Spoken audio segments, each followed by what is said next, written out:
Опозицијата да се подготви за одговорност, а за избори ќе се подготвуваме кога ќе дојде време. Премиерот му одговори на лидерот на ДУИ на повикот за предвремени избори во 2025 година, заедно со локалните. Според шефот на владата, социјалдемократите се научени само да импровизираат, додека владеачката коалиција има јасна заложба за подобрување на животот на граѓаните, борба против криминалот и корупцијата и подигнување на стандардот. Што се однесува до интегративците, Христијан Мицкоски е дециден дека тие се исплашени од казните кои ќе следат за сите сторени криминали во минатото.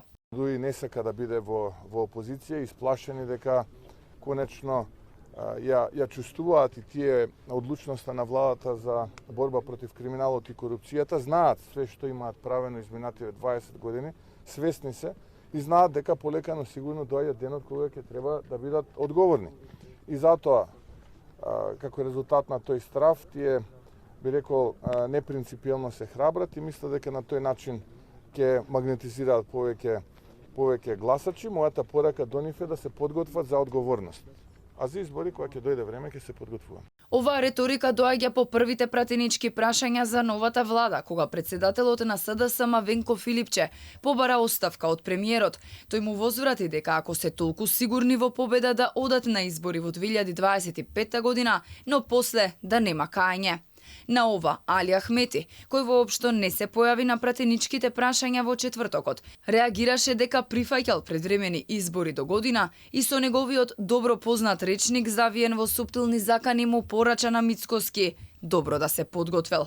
ДУИ не може да се помири со одењето во опозиција по 2 децении на власт. Откако власта го проби нивниот план за дестабилизација, сега на различни начини се обидуваат да ги покажат револтот и разочарувањата.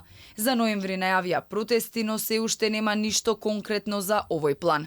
Предходно пак Али Ахмети испрати писмо до повеќе меѓународни лидери во кое се пожали за наводно прекршување на Охридскиот рамковен договор. Испрати писмо и до Мицкоски, адресирано до председателот на ВМРО ДПМН, но не и до премиерот, во кое се пожали за укинатиот балансер и оспорениот закон за јазици.